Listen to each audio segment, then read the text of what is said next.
Hey friends and fellow Buffy lovers, and welcome to our podcast, where we discuss each episode of Buffy the Vampire Slayer in detail, focusing on digging deep into the themes, metaphors, and foreshadowing. I'm Leah. I'm Sarah. I'm Tabby. And this is Becoming Buffy.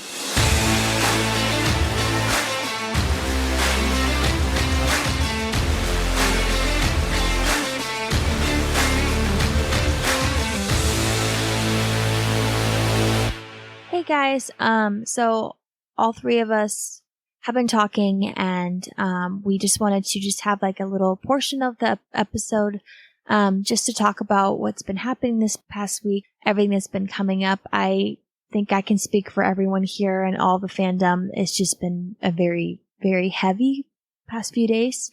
Just like new information coming up, seeing everyone's tweets.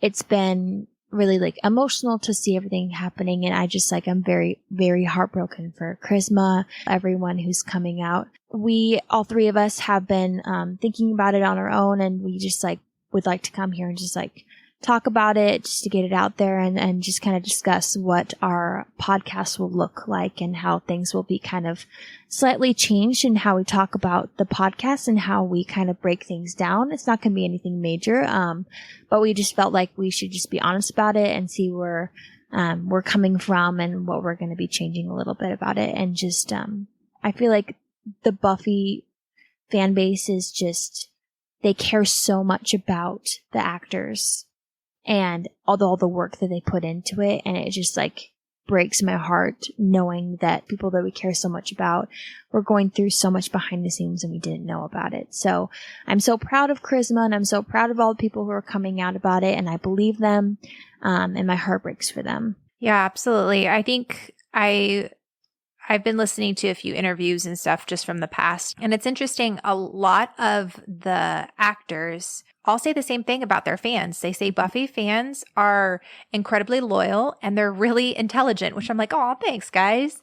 But I think it speaks to the substance and the characters that's in the show, and it attracts a certain group of people. And I think we all really care about equality and powerful women. And we thought that that's what Joss and everybody else in authority stood for. And so we all resonated with these powerful women, these powerful characters. I mean, that's what Buffy is. It's a show about a woman that takes back the power. And so to have a woman that worked on this show come out and say, I was abused, or I was harassed, or, you know, all that stuff. It's a gut punch, because we thought that Joss also stood for that as well. And so I think we all kind of feel collectively lied to.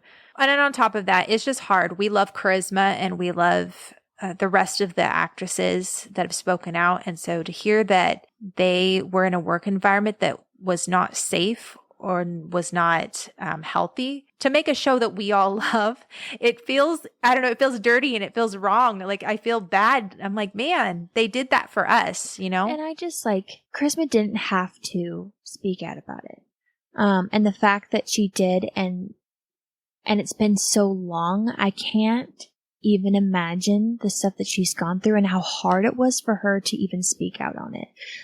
Knowing that of the climate of actors during this time, who knows what this might look like for her future. Even she says in her post, she's like scared for this, what this might look like. And I'm just so proud from all the posts I've seen in the Buffy fandom, just kind of coming alongside her and supporting her. And, it's really heavy. It's really hard. Yeah. And I think that, kind of going along with that, we really wanted to make some changes in the way that we address some things in the podcast, specifically just in regards to Joss. I think that we just wanted to address it and recognize that Joss was not the only writer on the show. There are many amazing people who worked on the show who weren't doing shady things behind closed doors and stuff, and we kind of want to recognize them more than we have and bring a little less attention to Joss. Yeah, because as much as we all recognize Joss as the creator, there are hundreds of people behind the scenes that brought these characters to life, that made it all come together. Joss could not have done this alone. And honestly, once he put those words on paper, it really became its own thing. Once Buffy was sent out to the fans, it became ours.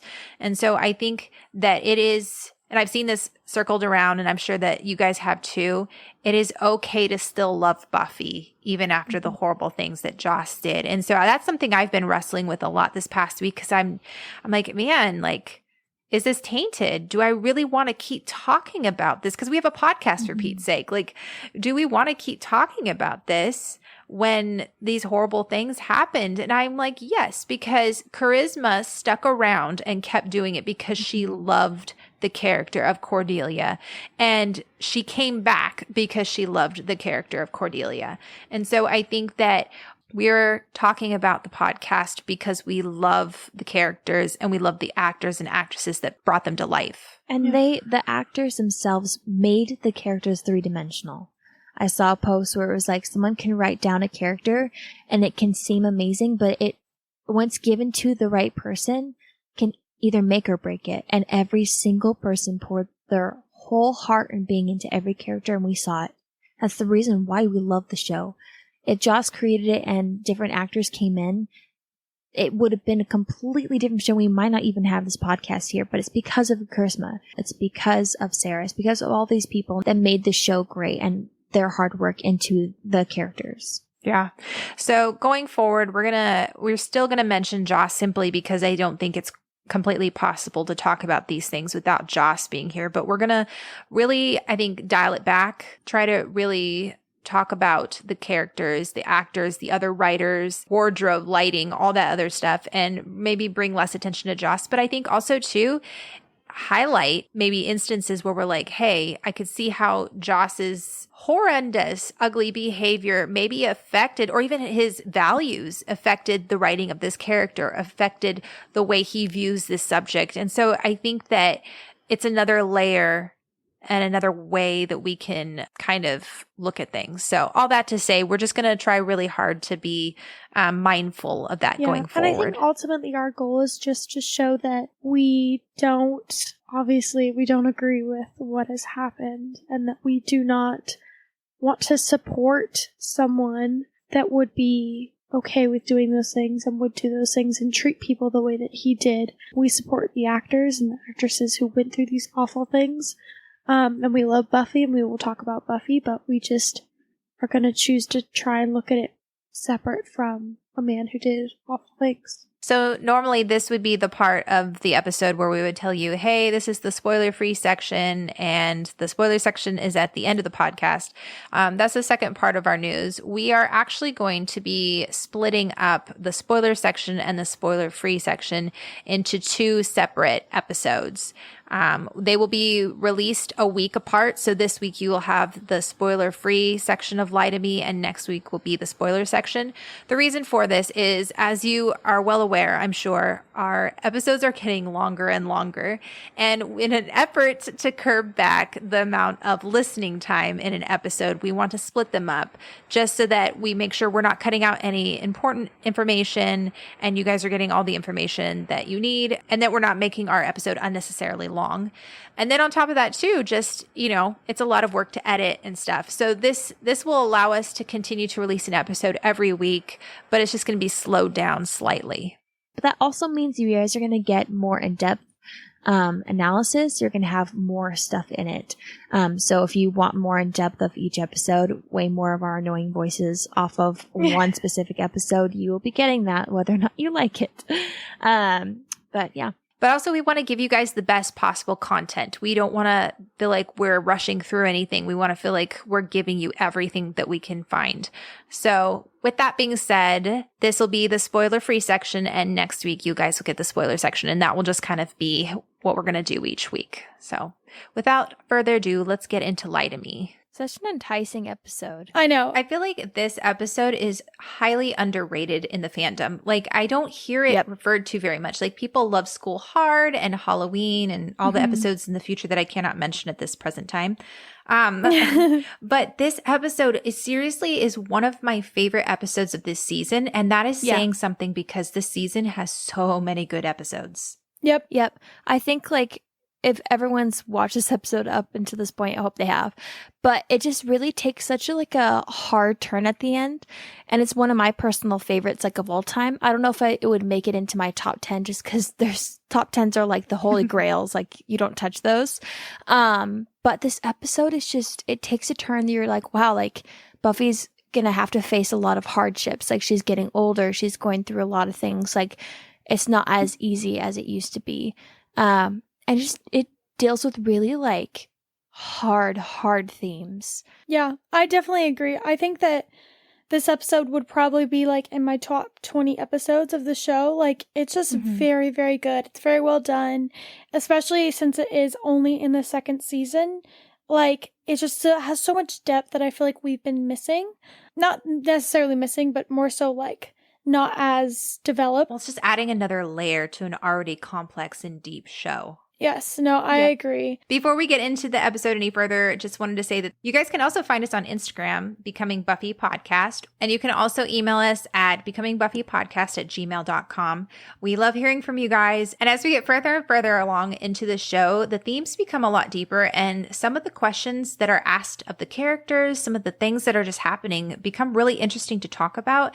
So please, if you have any insights, things you want to discuss, we've already had several of you DM us, and it's just been really fun having these conversations just about some of the deeper issues going on in the episodes. Yep. And this episode just really kickstarts a lot of, like, harder episodes, which maybe I just, like, love watching television, like, characters in pain. I don't know why. I think it's more interesting and it's, like, deeper, and it, like, really kind of, like, is therapy watching it, because you see someone going through things and you're like, man, I've either gone through something similar. Obviously, I'm not fighting physical demons. But that's the whole point of Buffy, is to kind of make it a metaphor for stuff that people go through. But I think episodes like this are really rough, but I'd rather watch an episode that is actually getting somewhere and is something that is, like, really hard to watch, but really good, rather than just fluff. So it might be hard to watch, but it's, like, one of my favorites. Yeah, absolutely. And I mean, I think there's a time and a place for, I love watching, Parks and Rec or The Office. Right. Or, sometimes you just need to watch something to have a good laugh. But I always find myself coming back to Buffy for many reasons. But one of the reasons is because it's actually therapeutic to watch your characters wrestling through things that you yourself are wrestling through, because it makes you feel not so alone. Yeah. Mm-hmm. So, all right. So before we dive into this episode, I wanted to tell you guys about something really cool that I discovered this week. So I think I've mentioned it before, but there's a YouTube channel called Passion of the Nerd. And if you have never, if you have never seen him before, looked him up, he is phenomenal. He's better than us at analyzing and dissecting things. I think he's just not as fun as we are. So no, but you guys should definitely go check him out. He has just some great insights into the show in general and just into each individual episode. But he, and also an author called Mark Fields, he wrote Buffy the Vampire Slayer, Myth, Metaphor, and Morality. They had a really interesting observation that I was kind of floored about. So they said, with the exception of season 1, every single season, all of their episodes from 1 to 6 deal with the aftermath of the previous season. Then you get to episode 7, and episode 7 is always the one that sets the tone for the current season.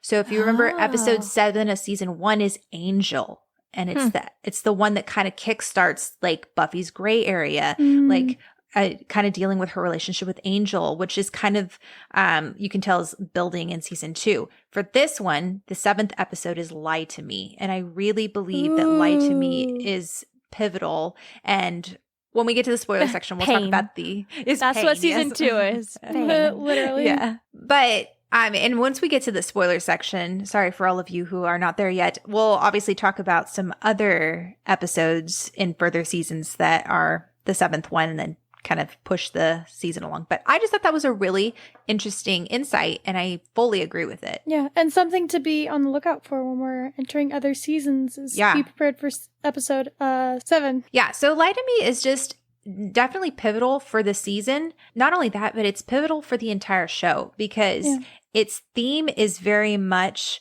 about trust. the theme embodies what Buffy says to Ford is you have a choice. It's not a good choice, but you have a choice. And I think that that's something that we'll see Buffy being challenged with. And one of my favorite things that Buffy does is that it takes a title, and it doesn't do it with every episode, but like sometimes there's like a major topic that they're going to choose. And then they have so many different storylines doing the same thing, but in executed in different ways. This episode is very, very similar to Inca Mummy Girl in theme that's what I was going to say. Message. And I think we talked about this in the spoiler section for Inca Mummy Girl, where you have Buffy relating to a character, and it's the whole choice thing. Like the Inca Mummy Girl chose to be selfish and to try and kill other people so she could live, versus Buffy, who chose to sacrifice herself for her friends. And then this, you see Ford kind of making the same decision. So I think that Inca Mummy Girl, while fun, was not executed as well as this one. This episode is just phenomenal. I think this episode's also, it hits Buffy differently because this is a friend that she obviously was very close with, that means a lot to her. And so knowing that they're going through pain and going through suffering and going through whatever they're going through, and that there is something that could help them, makes it, I think, a little bit more of a gray area for her, because she's not clouded by her. In Inca Mummy Girl, she wasn't as clouded by her emotions. Whereas in this one, like, her emotions are all in it. And so I think that it makes it even more admirable that she chose to do the right thing. But also, like, it's even harder because he's human, whereas the Inca Mummy Girl wasn't. And I think the fact that I don't know, it hits a lot more home. And I like that they put Inca Mummy Girl first, because it's like this person that's supernatural. And so you kind of see it in a way of like, oh yeah, that sucks. But then you see someone who goes through stuff, and people actually go through this at a young age, and to see him kind of be weak in that sense. And you understand why. Do you agree with it? Absolutely not. And you see Buffy kind of relate to him at the end. We need to stop skipping forward. We need to get to that place. But like, it's harder to watch like a human person going through something that people go through in a non-supernatural way. Yeah.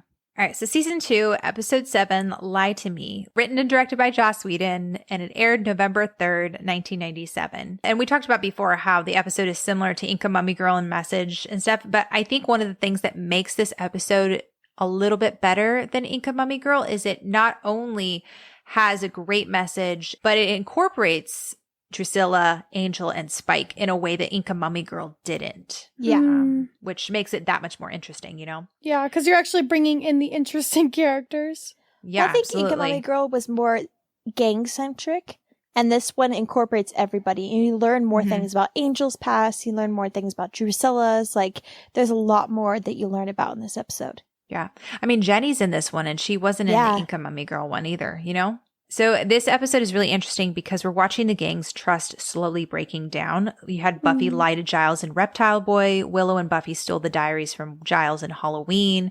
And in this one, almost every single character lies to Buffy, which I think is really interesting. And you watch Buffy kind of struggling with that as she finds out that all her friends were doing something behind her back. I think they're also, what's hurtful is they're kind of viewing her as really young. Like, they don't view her in a way that they trust her with certain information. And so I could see how that could be really painful. Yeah. The stunt coordinator of the show, Jeff Pruitt, he was a stunt coordinator until season 5. He said that this is actually his favorite episode of the series, which I thought was really interesting. Yeah. The message of the episode is sometimes telling a lie is kinder than revealing the truth. I want to talk real fast about Juliette Landau. She apparently did not audition for the role of Drusilla, and I did not know that. Oh, I didn't know that. Yeah, Joss Whedon saw her in the movie Ed Wood by Tim Burton. And then he called her in for a creative meeting, not even an audition. He just said, hey, come in. And then she helped kind of create Drusilla in a way. Wow. You know what? I think I remember hearing that, because I think whenever I watch her, I definitely get like a Tim Burton sense to her character. Yeah. Yeah. No, she totally is a Tim Burton character. Yeah. Very gothic, very eccentric. Yeah. I was reading an interview with Juliette Landau about her character as Drusilla, and she says, she doesn't think of Drusilla as evil. And Joss Whedon even told her, he goes, I can tell you don't think of Drusilla as evil by the way that you portray her. And the way that she plays Drusilla is that Drusilla herself doesn't think she's evil, which I thought was really interesting in watching her act it out on camera. That's very smart. Yeah, it's really interesting. Okay, so the episode opens on a very creepy merry-go-round. And if you look in the back, you can see the wall for the studio where they built the cemetery. So you know that they like built this playground right there and like took out all the headstones to make it look like a different location. That's funny. What I kept thinking throughout this whole scene is like, why is this kid's mom not showing up? It looks like it's 8 p.m., 9 p.m. He's like, my mom's late. And I'm like, why are you even there in the first place? No one is around. Yep. No, I put that down in my notes too. I was like, listen, I'm fully aware of the fact that like kids are going to play and stuff, but like, why is this going to load? There's no friends there, nothing, just playing there alone when it's super dark in Sunnydale. Like, makes no sense. Yeah, his mom is in full-on denial. She's like, there's no vampires. There's nothing bad Even if there happening. wasn't vampires, like, there's still kidnappers and all that, like... Maybe Drusilla got to the mom first. No. Oh, That's the only shoot, thing I maybe. can think of. That's the only thing. Oh, no. Would But she make asked him where sense. his mom was, so I don't know. But she is also a little cuckoo. So Ford, at the very end of the episode, tells Buffy, like, when his alarm goes off, he's like, oh, it's 6:57 p.m., sundown. So if it's 6:57 and the sun is going down, that makes it late October or like mid-October. So the sun looks fully down where this kid is at. So it's got to be like 7:30. Who is leaving their kid out at a playground at 7:30 at night? Like, call child services, man. Bad parenting, yeah, for real. Neglect. Yeah. I did relate with him. Come on, mom. She's always late. I was like, yeah, I relate with that. Yeah, I know. Okay, so Drusilla's song that she sings is so creepy that her mom sang to her. She says, "The lamb is caught in the blackberry patch." I was gonna say actually that this is the first time in the show that I've been genuinely creeped out by a villain.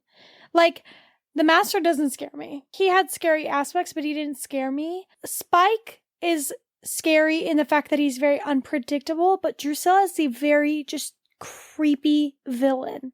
Yeah, and the makeup artist specifically did her makeup to make it look like a snake. Yeah. Which I find really terrifying. I think Juliette Landau is actually a gorgeous woman, but with the makeup and everything and look of Drusilla, I think she's terrifying. I agree.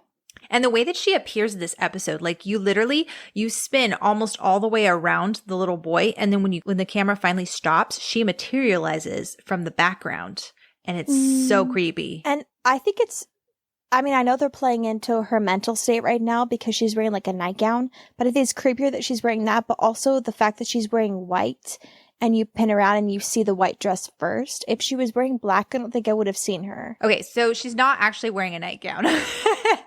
She's wearing a baby doll dress. It's very much of the... I'll have to look it up, but it's kind looks of like what a Victorian, Jane Austen dress. It's very gothic horror. Like, that's the vibe they were going for. But it's white, and I think it's interesting that it's white because I think they're trying to kind of show how she has like a twisted sort of innocence. So she comes in and she sings that creepy song, and I think that's interesting that she says the lamb because, again, we had Spike call Buffy poor lost little lamb in Halloween. We had the Master calling Buffy a lamb as well, which is a little creepy. It makes sense. It definitely plays on the predatory aspect of things. Yeah. Just because it makes sense because it's like they kind of see, like vampires kind of see people as like a hunt as well. Yeah, absolutely. What will your mommy sing when they find your body?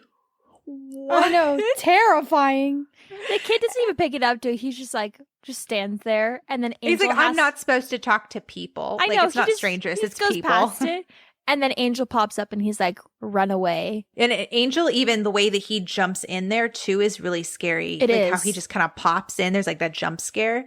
Yeah. He tends to do that a lot. He'll just pop in randomly. That's true. He does. But do you notice like Angel's body language? Because in this episode, we find out that Angel sired Drusilla, and not just that, but he actually tortured her beforehand too. But you see him kind of like steel himself and gather himself before he turns around to talk to Drew. And it's almost like her presence affects him. Well, you could tell they haven't seen each other in a long time. I think the way that I interpret it was like he was very gentle with her. Like, even the way that he was like talking to her, the way that he addressed her, like it was kind of like how an angry brother would talk to their little sister. I kind of viewed it as guilt. Like he was a lot more soft-spoken. Yeah, I did too. I definitely think it was from a place of like feeling guilty and like feeling a sense of ownership over her because like everything she does is because of him. Yeah. But I think that the way that he portrays that is very like soft. Yeah. Well, and I mean, at this point in the episode, you don't know why he's responding to her the way that he does. I mean, you're probably going, wait, what's going on? Why doesn't he just kill her? Because she's obviously with Spike, and then he knows her. Are they brother and sister? Because then, you know, she talks about how he remembers the song her mom used to sing. So then you're like, whoa, is this someone that's related to him? You know, and then, okay, that would make sense why maybe he isn't killing her. But then the way that she moves to him and puts her hand on his chest is very intimate. That is not sibling like. But she also says like, my angel.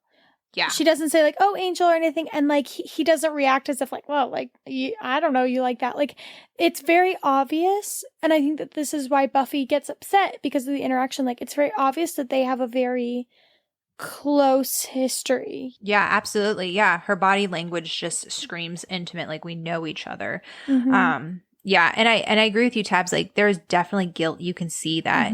He says, hello, Drusilla.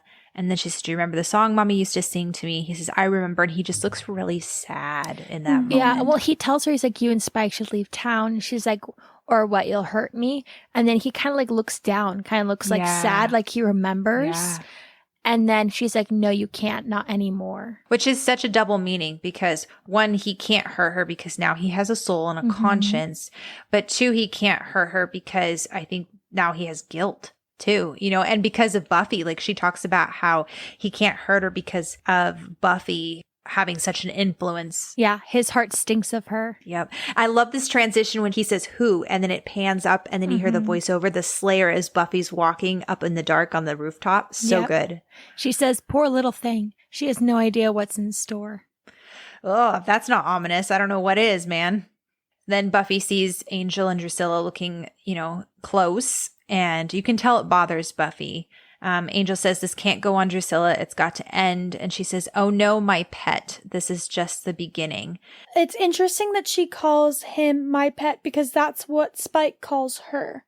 And so it's definitely like a term of like endearment and a term of I care for you. Because I think that she's like super obviously in love with Spike and they have a relationship. But I think that there's like a certain relationship, especially in the vampire world, by somebody who sires you.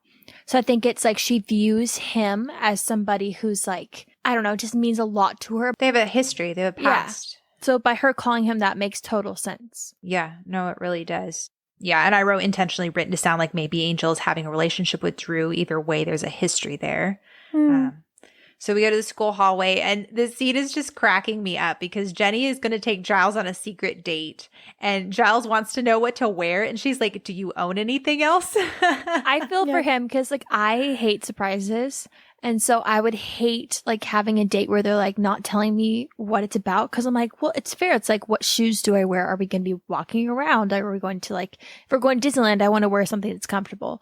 Or it's like, are we going to the beach? Are we going, like, you know, whatever it may be, but like you can see him be so stressed. He's like not enjoying the fact that he doesn't know what to prepare for. Such a 5. He hates surprises. Yeah. And she says to him, Rupert, you're just going to have to trust me, which I thought was interesting because this whole episode is lie to me. So this is literally Jenny saying, hey, trust me. And he agrees to. And I think that that's showing like the level of their relationship and how close they're getting, you know? But it's also interesting that that's right after Buffy seeing Angel with this mysterious woman and kind of showing that Buffy's trust in Angel's shaken a little bit. I also think that it was interesting because the interaction between Jenny and Giles gives me very much like high school kind of relationship vibes because it's very much like, oh, like what are we gonna wear? Like, you know, what are we gonna do and stuff. And so I think it's trying to play on the fact that like Jenny and Giles, what they have is very like innocent and sweet, whereas what Buffy and Angel have is very like kind of complicated and like, I don't know. I may be reading into that, but you know. Yeah. Well, there's a contrast there for sure. Yeah. Then Buffy shows up and doesn't tell Giles about seeing Angel and Drusilla, which I think is interesting because she's not lying to him, but she's also not telling him some detail that is probably really important to know. And Giles has been researching Spike, trying to figure out why he's in Sunnydale, which I thought was a really interesting point because we know more than Buffy and Giles do because we're watching Spike and Drusilla. Like we knew Drusilla existed up until this point, and we know that Spike has told Drusilla that he needs to rid the Slayer of Sunnydale so that Drusilla can roam the streets and feed without fear of being killed by Buffy. So we know that's why he's still in Sunnydale. But it's interesting to hear Giles be like, yeah, why is Spike not leaving? Why is he still here? Like, why would he be drawn to somewhere that already has a Slayer? That doesn't make sense.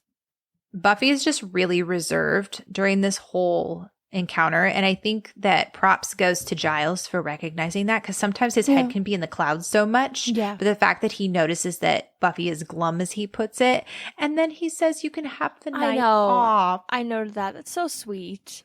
I think it was sweet, but I also partially think that it's because he's in a relationship. Yeah. And so he's kind of like, oh, like, you can have the night off so that I can go on my fancy date. Like, Which is so, like, double standard-ish, because when she wanted to, like, go on a date with Angel or Owen, like, he kind of, like, made her feel guilty about having the Slayer life. And then it's like, okay, I have a date. You could have the night off.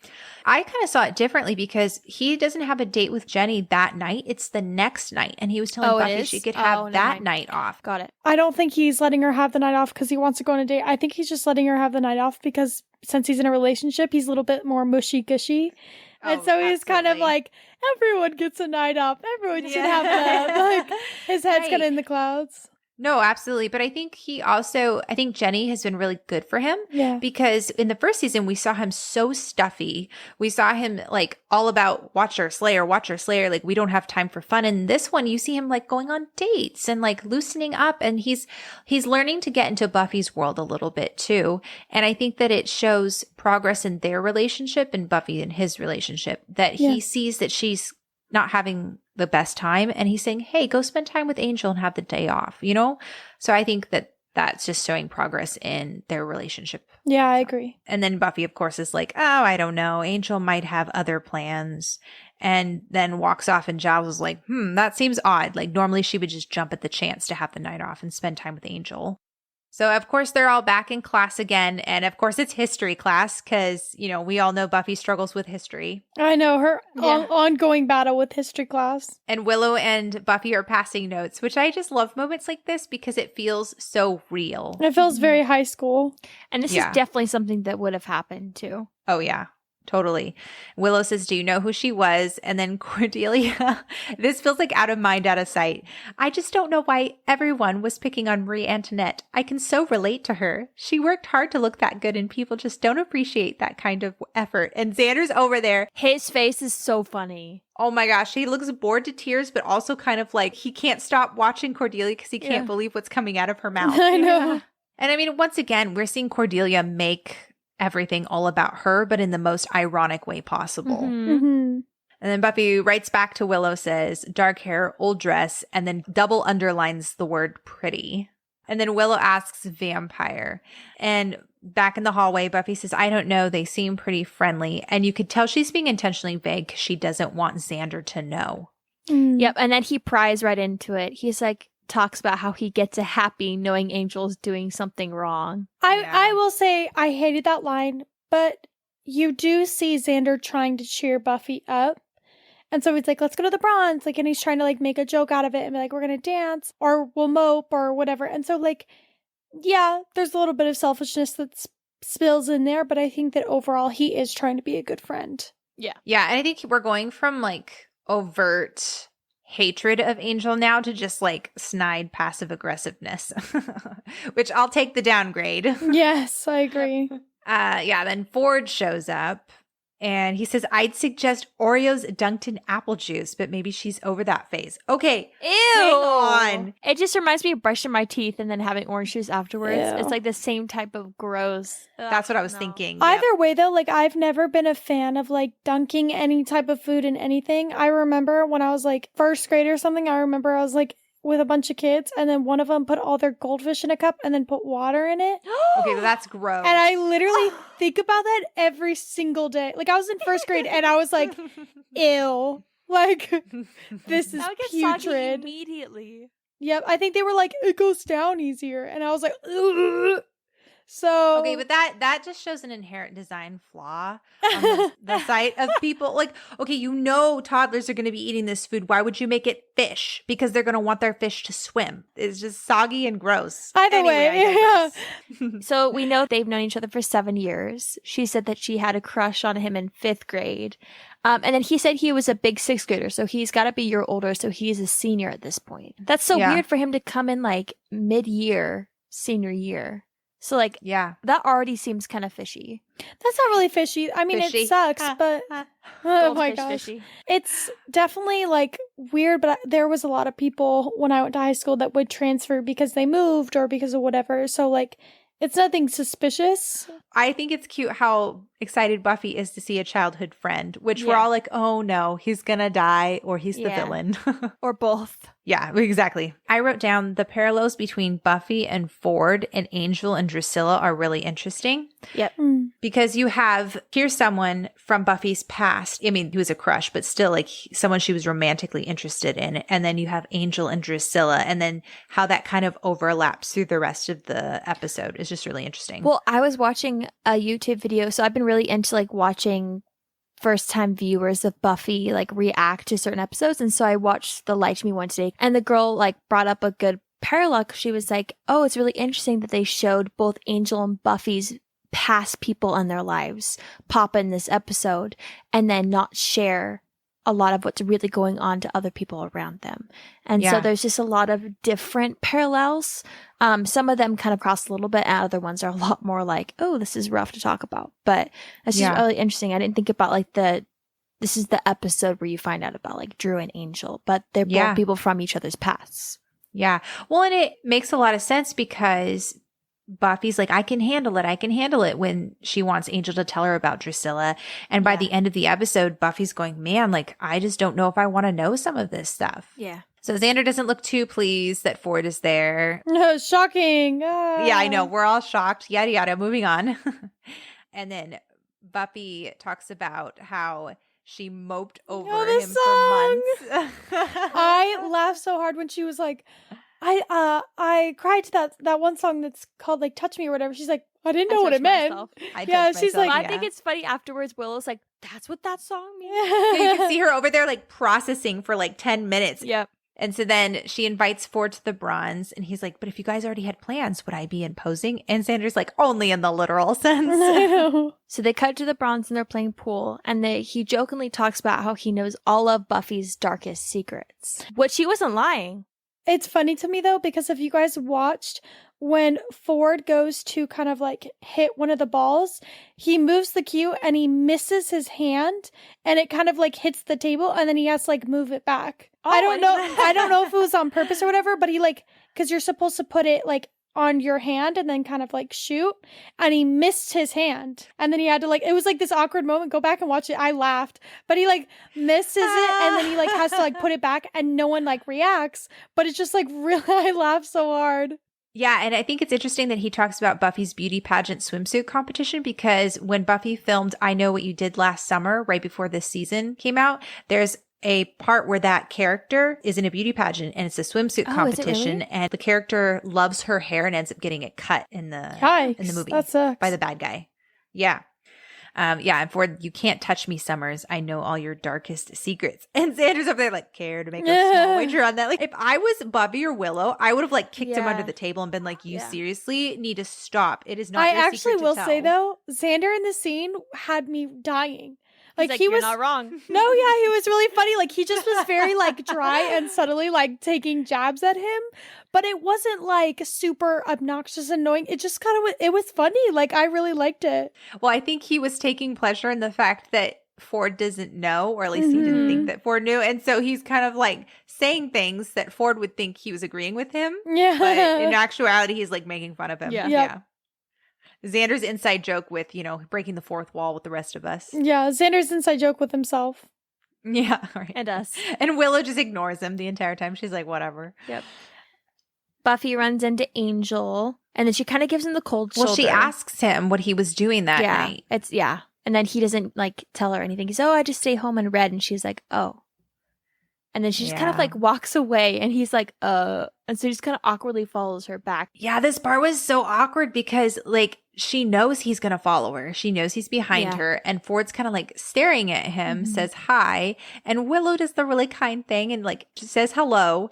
And then Buffy has to introduce them. And Ford says, whoa, cold hands. Which I was like, is Angel cold? Xander's like, you're not wrong. Well, no, yeah, Angel's supposed to be cold because he has no blood flow.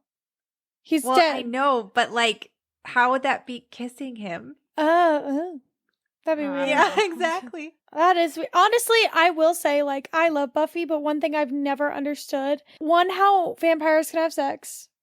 Use your imagination on that one. I'm not going to explain it, but also just like how any type of like connection works, because like they're technically dead and like their heart doesn't pump. It doesn't make sense to me. I mean, they have no breath, remember? And then Andrew's like, I don't think it's just a Buffy thing though. Like Vampire Diaries, everyone. Oh yeah, I mean, ultimately, it's a thing. I'm sure other like universes explain it better, but it's never explained in the Buffyverse. So the way that it is typically supposed to be is that vampires don't have blood flow because they're dead. That's why they need to drink blood. When they drink other people's blood, it's what keeps them warm. It's what helps them live and like, you know, all that stuff. So hypothetically, if we're saying they're feeding enough, then maybe their body works semi-normal. I don't know. Anyways, so Angel is clearly very jealous and is also kind of suspicious of Ford, which I think it's really interesting that Angel's instincts seem to be spot on. Like he kind of pegs Ford from the instant that he talks to him. I think part of that is the fact that like Angel's lived really long. And so he's seen what a show that people put on, like he's seen it up close. And so I think that he knows how to read people pretty well. Well, especially since like this episode, we find more about his past. So you can kind of tell that he's not only been through a lot, but he's also done a lot of stuff in his past. So we can kind of see a lot of the same mannerisms. But then also like in that conversation with Willow in her room, he says, I know people and my gut is telling me this isn't a good guy. Yeah. And I think Angel's also very protective of Buffy. I think in this instance, his warning signs are going off because he's going, okay, Buffy's a slayer. So people would have a lot to gain from knowing that information and using that against her. So he's going, okay, if someone is coming here from her past where she used to slay, there's a chance that they are coming for devious reasons or purposes. Yeah. And then Willow is very kind. She invites Angel to play. I know. I saw she said, you could play with us. So sweet, man. I know. Willow was just like, overall, like I always love Willow, but I honestly really appreciated how kind she was to everyone in this episode. Yeah, I agree.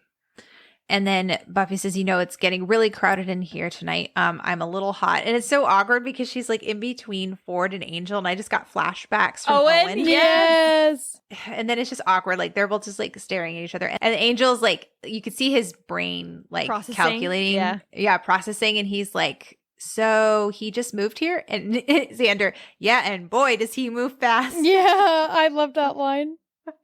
And Willow, well, Angel, we could all still play. Oh, I know. She's just so kind. I know. And I also think that there's a part of her that really roots for Buffy and Angel. Therefore, she does whatever she can to kind of like make sure that they don't break up. I think she's also living vicariously through their relationship as well. She's like, if I can't have romance, you guys should be able to. Yeah. In the alleyway. Could you imagine that conversation after having that incredibly awkward encounter with Angel? Ford's like, so that was your boyfriend? And Buffy's like, no. Yeah. Maybe. And then could we lay off the tough questions for a while? I'm like, that's a tough question? Say yes, girl. We all know he's your boyfriend. I mean, I think it's hard because it's like, obviously, like, he is her boyfriend, but it's also kind of hard because it's like he shouldn't be her boyfriend. Yeah, well, and it's also like he's a vampire, and they haven't really had the conversation of like, you're my boyfriend, you're my girlfriend type thing. So, but it's interesting because later in this episode, Buffy tells him she loves him for the first time. Like, yeah, well, I mean, they kind of tackle like the elephant in the room. He's like, "Do you love me?" Well, I took it as do you trust me kind of thing too. By her saying, I love you. I mean, she says, I'm not sure if I trust you after that. But I think for Angel, that's what he was looking for as well. And that's why she responded the way that she did. Anyway, sorry, we keep jumping ahead. Buffy hears a crashing noise brilliantly asks Ford to go get her purse that she left because she did not leave her purse. So Ford would be in there searching for a while. It was very clever on Buffy's part. Yeah, I know. Finally, a good lie, she says. Yeah, that's true. I'm not gonna lie. For someone whose like job depends on them lying, she sucks does. at it. That is true. Like, someone will be like, "Oh, Buffy, like, where were you last night?" And she's like, "Oh, at the movie theater getting popcorn." It's like, what the heck? Like, just say you were home. So, yeah, Ford hears the scuffle, decides to come back. A girl runs past him crying, sees Buffy slay a vampire, which I will say I love season 2, but the person, Sophia Crawford, the girl they got I was to about be to say, the it was stunt really double. obvious. The hair wasn't even the same. Yeah, it's so obvious when it's not actually Sarah Michelle Gellar. Which, to be honest, I kind of enjoy because I like to see which stunts Sarah does. That's true. But like as like an average viewer, it is kind of takes you out of the scene a little bit. Yeah, totally.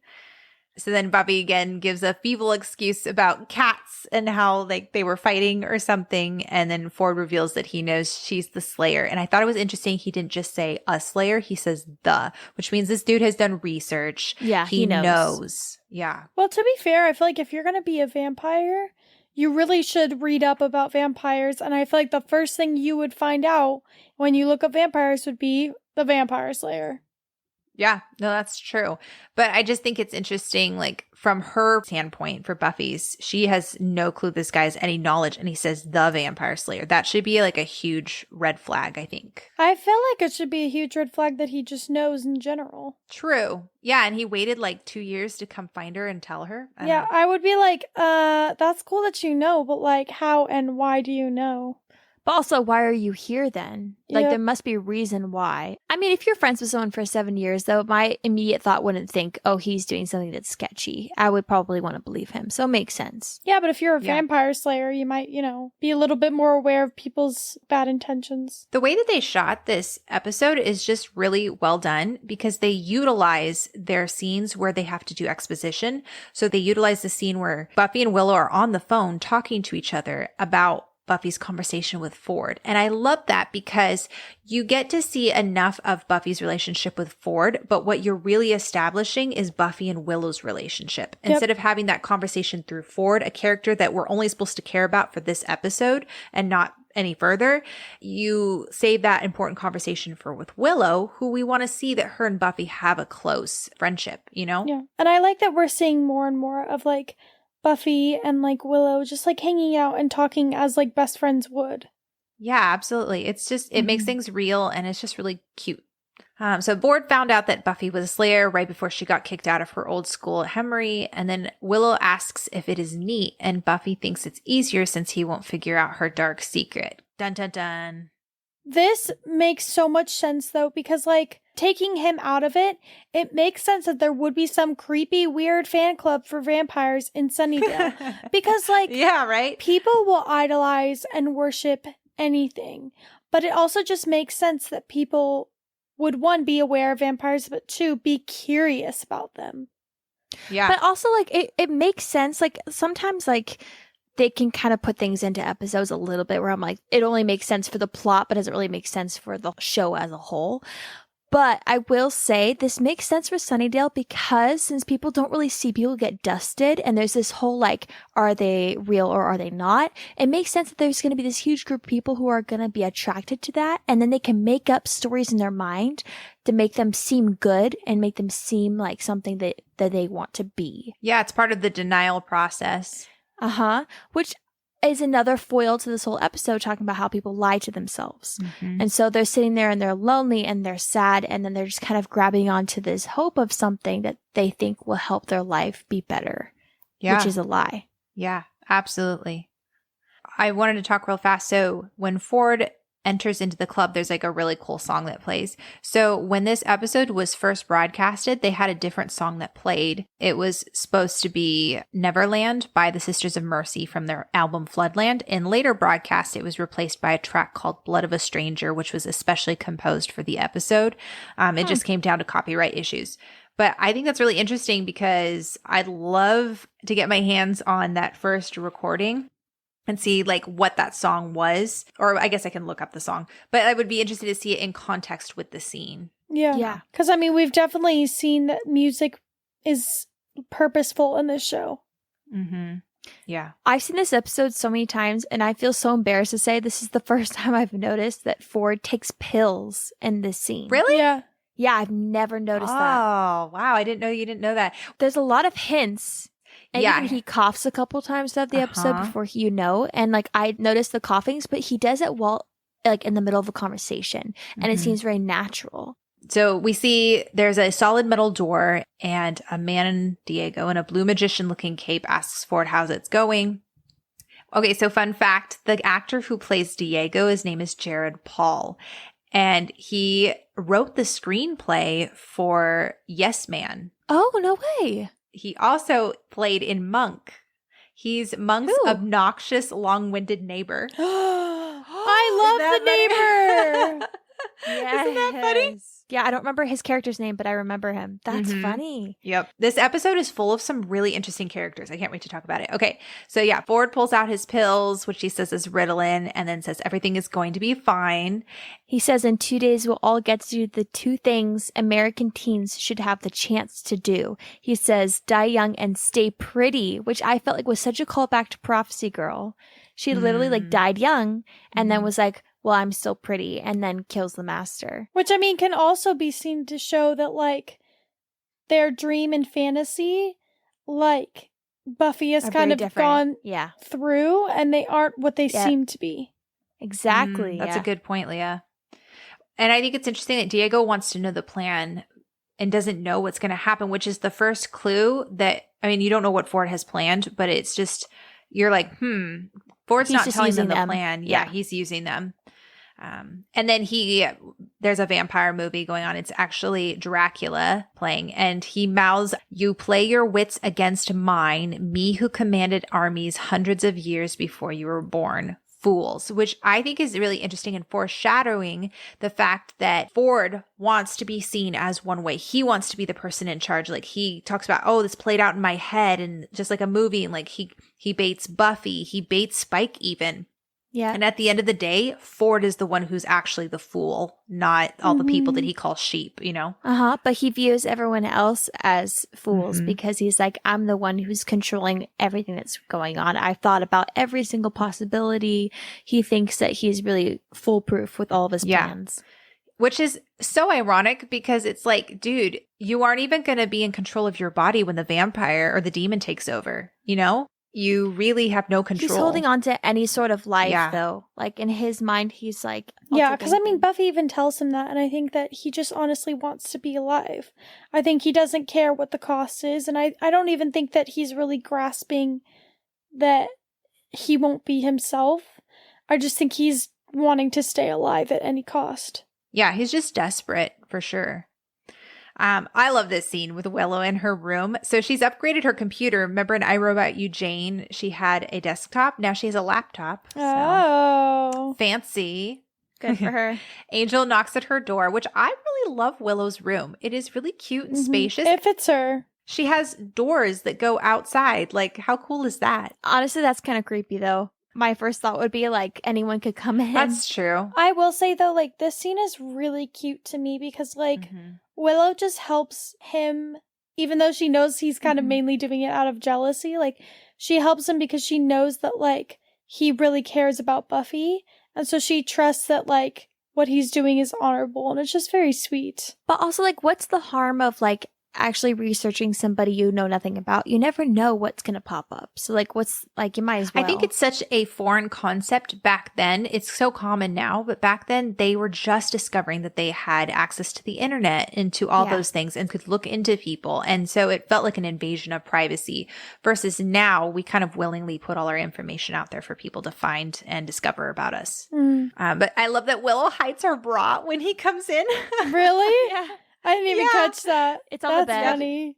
Yeah, she like grabs it and then she's like, I'm not supposed to have boys in my room. And he says, I promise to behave myself. I know. And he's like, you could tell he's almost trying not to laugh. It's really cute. I know. Well, because she's so innocent. Like, she's never kissed somebody, at least that we know of. I would imagine she hasn't kissed anybody. Well, if she's been into Xander for who knows how long, she definitely hasn't kissed anyone. And then she's like, if I say something you really don't want to hear, promise not to bite me. And he's like, oh, is it because I'm jealous? And she's like, well, you tend to get that way. And he says, I never used to. Things used to be pretty simple. 100 years just hanging out, feeling guilty. Then she comes along. Yeah, I get jealous. But it's also just sweet because I think that obviously not severe jealousy, but I think minor jealousy is just a sign to show that you care about someone. Like you're not gonna get jealous if you don't care about that person. And so I think that it shows. And he did go overboard. Yeah, I didn't go overboard, but I think that like I don't want to be like, if you're not getting jealous, you don't love that person. Like obviously like everyone is different, but I think that it's sweet that he cares enough to be a little bit jealous. Yeah, and I love it. I think that a romantic relationship is legitimately the only valid time that you are allowed to be jealous about something because you want their attentions all for yourself. And obviously there's a healthy and a non-healthy spectrum, like a ratio, Yeah. Obviously you're not to the point where you're like controlling every aspect of their life. But if you feel like they're into somebody else, like I think those feelings are valid, Yeah, I agree. Mm-hmm. And I love, like, I think you mentioned this, Tabby, how Willow stops and like turns around and listens to him, and seeing him be so sincere and pour out his heart is kind of the turning point for Willow. And she's like, okay, I'll help you, because she sees that his motives are right. Yep. Well, and then she ends up finding out he's actually not in school records. Yep. Yeah. Which this kind of reminds me of I, Robot You, Jane, because she went through the database at school again. Yeah. But this is crazy that she has access to it at her house. It's not just like at the school library. Like she knows how to break into it in her own home. No, she's like insanely talented. Yeah. Yeah. So he doesn't have any records at Sunnydale. He's not even registered. And they agree to meet again at sunset the next day. Willow's going to keep looking. And I think it's interesting that Willow's uncomfortable with lying to Buffy. And Angel says, just don't bring it up until we know for sure. Which cut to the school hallway, and Willow is worse at lying than Buffy is. Yeah, I know. She's so bad. And I like how she like does that like weird crazy laugh and is like, coffee, it makes me jumpy. I know. But I also like noted her responses are so formal. She's like, I cannot hang with you just now. Yeah. It's so formal. I know. I just find it so sweet that like Willow feels so bad just betraying Buffy, even if it's like in the smallest way. She's very loyal, very sweet. And then Giles is giving Buffy Miss Calendar's beeper number in case she needs study help, since they'll be on their date. This is another small example of him like lying for her secret identity. He's like, okay, like I have to make up a lie in front of Ford. And then he tells her, he's like, you're not by any chance forsaking your secret identity to like impress cute boys. Yeah. Well, and I also think it's funny because as we find out later, Giles once again doesn't like secrets. I think he's giving her the beeper number in hopes that she will call him so that he can get out of this date that he's not sure about. Yeah, he can have a buffer. I interpret it more as like he gave her the beeper number because he's like so worried that like something's going to happen and he's not going to be there for her. Yeah. And so he's like, true. It's kind of like a stressed out dad. It's very sweet. And then I love it. Buffy's like, no, you go have fun. Like, so sweet. I just, I love their relationship. I love how it's evolving. I love where we're seeing more and more of Giles stepping into that father role. It's so pure. Very natural. So Buffy's giving Ford the tour and they see vampires. But how big is that school? Like, was she giving them the tour of the entire school for all those 3 hours? Or see, I think she was giving him a tour of the town. And then they just ended up back at the school again? Yeah. How bizarre. Only in Sunnydale would there be a massive school and then 5 feet away the graveyard. Because there's so many students that die and you have to end up burying them. They're like, well, good thing the graveyard is right next door. Yeah. Might as well. They're like, what's the most practical decision to put our graveyard? The high school. It's not even really graveyard right away. It's like a crypt. They walk right over to like this massive crypt, and that's then true. Buffy falls into a graveyard. But they're like, everyone, please come take your children to this school. We conveniently have a graveyard right next door for when they inevitably die. Right, yeah. It's extremely practical. Yeah. Well, okay, is the graveyard actually right next to the school? I don't think it is, because I saw it from a distance. Oh, you did? You saw yeah. It wasn't like right next to it, which could have just been the set. I mean, probably was. Yeah. They could have just edited it out in the background, but whatever. Yeah. Very likely. That would break their budget. I love that Buffy pulls out 2 stakes, one for Ford, one for her, and then Ford like pulls out his cross. We're all like, yeah, that's not going to cut it. Well, he had his own. No, she gave him the cross. That's what was like another red flag, is he pulled out his own stake. Oh. She handed him a cross, and then he pulled out his stake. Which I think means something, because, like, if she were going to go out patrolling with Xander or Willow, she would give them a cross, because a cross is one of the things you don't have to fight. You just hold it, and they kind of scared. But if giving him a stake means that, like, she thinks he can handle himself, that he can fight. And so the fact that he brought his own, you can kind of see her kind of be like, oh, it's like, very odd. You have a stake, because it's like a fighting weapon instead of a defense weapon. And from what I have gathered, it seems like if you're going to stake a vampire, it takes a level of strength, but it also takes some skill. Like, you have to know exactly where the heart is and how to get there in order to be able to dust a vamp. Like, it doesn't seem like just anybody can dust a vamp. But also, like, you have to penetrate the heart. It can't just be like a shallow wound. You have to like what Sarah said, you have to have some strength with you. Yeah, exactly. So Buffy fights the guy vampire. Ford traps the girl and then says that he'll let her go if she tells him what he wants to know. With Buffy not seeing that, obviously us as the audience just see that. And then, okay, so you see the walls to the lot again. Yeah. They just like keep building the set around these walls, which is funny. Once you know, then you're like, oh, you see them everywhere. But yeah, they do a really good job with how low the budget is for the show of making all of the areas seem very like new. Bigger. They don't seem like they're recycling the same spot. It does feel like it's a new area. So Buffy finds Ford and he's like, I dusted the vampire. And Buffy looks super surprised by that and a little bit suspicious. I don't know why he chose to lie about dusting her. I feel like he should have just lied and said, oh, she got away. It really came back to bite him, especially since he's the one who sent her to get the book. We see that later on. So then Willow, Xander, and Angel, which this is so weird seeing those three by themselves without Buffy. Going, it's just weird. Their interactions are just like, Willow is definitely the glue between all three of them. And she gets so uncomfortable, which makes the scene so good. Yeah, it is. And Willow says that she could only track down this Sunset Club, that there's no paper trail. And Angel says that that's really suspicious. And Xander's like, yeah, I'm going to have to go with Dead Boy on this one. And Angel sounds so irritated. He's like, can you not call me that? Dead Boy. And then they walk in. I think it's funny seeing this weird alliance between Angel and Xander, because they're both like, we have a common enemy and someone who's with Buffy. Yep. Like, they're like, we're united. It's for a very ironically similar reason. They're both jealous, but yet like Angel's dating her. And so, like, Xander's, like, for some reason forgets that for a moment and thinks that Ford is the threat. And it's just so funny that they're so united on something. Xander's like, this is definitely a level playing field right here. Like, I have a shot. And then Willow, like, they make it inside. They say they're friends of Ford's. They walk in. They're like, oh, we stick out like a sore thumb. And then Willow's like, I don't understand that phrasing. Like, do you ever look at like a thumb and say, man, that puppy is sore? I also love that Angel's like, all right, let's split up. And Xander's like, okay, Bossy the cow. And I was like, dude, okay, do you not remember on Halloween when you were literally giving everyone orders? Like, I don't care if you were a soldier. Like, Angel took it. Like, he didn't argue with it because he knew that what Xander was saying was good advice. Like, why does Xander have to put up a stink every time Angel's like... But I also find it funny because Xander puts up a stink, but then he ultimately does it because he does recognize that Angel has an authority over him. Or like his advice was just good. And I think Xander just has to put up a stink because there's no way he can actually do what Angel wants him to do without somehow saying that he doesn't like Angel. Like, it's just really funny. Their like dialogue in this scene is so funny to me. Xander's like, are you sensing a theme here? And she's like, you mean as in Vampire ZA? And he's like, that's the one. Yeah, and she raises her hand like, yay. But it's like, it's so funny because you walk around and it's like, you get this campy, awkward feel of the environment where everyone is just grasping onto anything to make their lives seem more interesting. And it's like, you see like this open like coffin and there's like someone who's pretending to be a vampire and he's like scaring people as they walk by.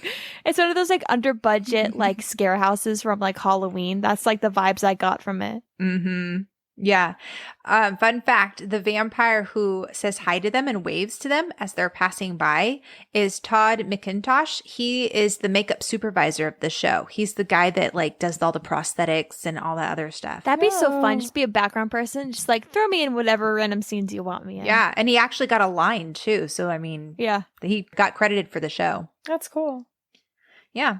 So then Chanterelle comes up. You guys are newbies. I can tell. We welcome anyone who is interested in the lonely ones. And Willow's like, lonely ones? They refer to like vampires in 3 different ways. So it's like the lonely ones, they who walk the night, and then what's the other one? What Xander says, the nasty, pointy, bitey ones? Maybe, yeah. Yeah. Which, I mean, again, it comes down to maybe even people lying to themselves in this one because they want their lives, like you were saying, Tabs, they want their lives to be more interesting and meaningful. And so they decide to lie and say, hey, vampires aren't all that bad. We could be like them too. And then Chanterelle says, so many people have that misconception, but they who walk with the night are not interested in harming anyone. They are creatures exalted above us. And Angel says, you're a fool, which is an interesting choice of words because that's literally the quote from Dracula. Mm-hmm. Yep. Did you guys notice Xander's face when he said that? And Xander looks really shocked that Angel was so blunt and upfront with his hatred of what they're doing. Well, vampires. I don't blame him. Like, no, not at all. because like I think that usually we see Angel either be like kind of reserved or like, and so the fact that he's so bold with just being like, you're being foolish, like you're a fool, it makes sense because he's like coming from someone who has a soul and has seen what real vampires are and is one. Like, you're an idiot for thinking anything other than the truth. Yeah. I think he hasn't really given Angel any like opportunity to see himself in like a heroic way or as someone who's outspoken. I think he only really sees him as like someone who just pops up in and out. Because I don't know, he doesn't really interact with Angel that much. It's usually just at the Bronze and then him and Buffy interact and then leave. So I think he's kind of shocked to see Angel in this manner. Well, and I mean, the way that Angel's acting is justifiable because he literally is suffering because of his past the past mistakes that he made as a vampire. He would give anything to be a human again. And so I think in his mind, he's going, how could you want to throw that away to become what I am and what I am as a monster? Yeah. Yep. So then Chanterelle gets all offended and walks away. And Will is like, nice meeting you. I know. Still so nice. Well, Xander and Will are like, no one's going to talk to us. How could you do that? And Angel's like, I've seen this type before. They are children making up bedtime stories of friendly vampires to comfort themselves in the dark, which is another word for lying to themselves. Mm-hmm. And Willow, is that so bad? Which I think is a really interesting question to pose to ourselves. Is it worth it to lie to ourselves about what is actually going on in life, you know? Well, I mean, we even see that at the end of the episode. Like, I don't want to jump in too far, but like, that's literally the whole episode comes full circle because Buffy asks Giles at the end of the episode, like, lie to me. Yeah, and I think that's part of growing up, right? We get to a certain point where the bubble kind of bursts and we realize, wow, like life isn't as amazing as we thought it was going to be. People aren't as innocent. I'm not as innocent as I once was. And we almost wish for that childhood innocence back, you know? Mm. And then this is a horribly funny and ironic moment where he says these people don't know anything about vampires, what they are, how they live, how they dress. And this guy comes downstairs. It's like identical to, that's the funny part. It's not even just like similar. And they both kind of like look at each other and he gets so uncomfortable. Yep. Oh my word. I love that moment every time. It's just like a little fun wink and a nod of the show being like, it's very self-aware of what it's doing. It's just, I love it. And then they pass Diego as they discuss why Ford would be hanging with Buffy. So we know that's going to come back to bite them. So back in the library, Buffy has beeped Giles and Jenny. Giles seems incredibly relieved. And Jenny's like, I know you hated the monster trucks. You could have just told me. And Buffy's like, you took him to monster trucks? But I also think that like this is another instance of like lying. Like he lied and said that he would enjoy it. But then she says like, you could have just been honest. Yeah. Yeah, that is true. Because I mean, Jenny asked him to trust her and then expected kind of a little bit of honesty in return. And I love that Jenny is probably the most forthright person in this episode. Like, she's very honest and upfront, and I love that. Yep. I love the fact that when she goes, oh, I wanted a change. And he goes, well, it's definitely a change. Like, super, like, condescending and just like, Oh, I can't. I just wish there had been like a deleted scene of Giles at this monster car, like whatever it was. I like, know. oh, I wish man. they'd taken us to that date. That'd be so funny. Oh man, that'd be hilarious. Missed opportunity. Yeah, I know. So Buffy wonders why their vampires were on campus, which is a good question because we don't typically see them at the school. And then she sees that picture of Drusilla. And Giles is like, yeah, she was killed by an angry mob in Prague. And Buffy's like, no, I saw her with Angel. And then Giles is like, okay. And he goes into his office to get some resources and runs into that blonde vampire who Ford said he was supposed to have killed. Mm-hmm. And she's leaving his office with a book, which dun, dun, dun. The pieces should all be coming together by now, Buffy. Like, come on. Ford is not a good guy. Back at the warehouse, Drusilla is asking the dead bird why he won't sing. And Spike comes in and he's like, because you didn't feed I love it. how he's all sensitive about like her feelings. Like she starts to get hurt and he's like, okay, I'm sorry. He's like, I'm sorry, baby. I shouldn't have told you that you killed the bird. He's like, would you like a new bird, one that's not dead? Well, and I think it's interesting because he is harsh with her, but he's harsh because he doesn't want her to get hurt. And her being out on her own, she's very vulnerable right now. But I think it's admirable that he like apologizes to her. And I want to say that this is one of the healthier relationships so far. we're seeing on this episode. They have better communication than Buffy and Angel. I know. You see jealousy Right? on both ends though, because he gets jealous of Angel right away and then reverts Yeah. back. And same thing with Angel when it comes to Ford. Oh, and Buffy and Drusilla. Wow, everyone's jealous. Yeah, it's one whole big jealous rectangle. And Xandera Ford. Although Giles and Jenny seem to be going strong. They're fine. This scene kills me with Spike. Ford comes in. He's like, do I have anyone on watch here? It's called security, people. Are you all asleep? I think the line that kills me is like, Ford is like, I know who you are. And Spike goes, yeah, I know who I am too. He's just like, is this going anywhere? He's like so unimpressed with Ford and everything he's saying and just so bored. Well, then he says, or did we finally find a restaurant that delivers? Because he's like a walking snack. Yeah. Oh my gosh. It's just so funny. Then the blonde vamp shows up with the book and hands it to Spike, says it will be useful. Okay, so fun fact. This girl name is Julia Michaels. She's an actress and a stunt woman, so she does all her own stunts as well. This girl performed opposite Patrick Swayze in Roadhouse, opposite Keanu Reeves in Point Break, and is currently coordinating or co-coordinating stunts with her husband on David Boreanaz's new show, SEAL No Team. way. Isn't that cool? Well, I'm looking at the script right now, and they named Her Julia. her vampire Julia. Yeah, vampire Julia enters with the book. Yep. She's also done stunts for Jane the Virgin, 2.5 Men, Grey's Anatomy, Blacklist, How to Get Away with Murder, Person of Interest, Pretty Little Liars, and also was a stunt double for Kate in the movie Holes. Huh. Anyway, so Spike wants to know how he found him, and the blonde is like literally standing right there and like doesn't say anything. And I just like, this confused me because the blonde girl could literally have brought Ford to Spike instead of saying like, oh, this is how you find Spike, because they both get there almost at the exact same time. It just doesn't make sense. What's interesting in the script, it says Julia looks at Ford in fear. She's dead if he gives it away, which is really interesting. I have a huge question. Why did Ford choose to have Julia take him to Spike for Spike to turn him into a vampire instead of just asking Julia to turn him into a vampire? Well, okay, so Julia didn't take him to Spike. She just told him where Spike was. But the thing is that if you're asking a vamp to turn you, you have to give them some sort of an incentive because they have to like, they have to drain your blood like within an inch of your life, and then you have to drink their blood. And so I would imagine, big deal.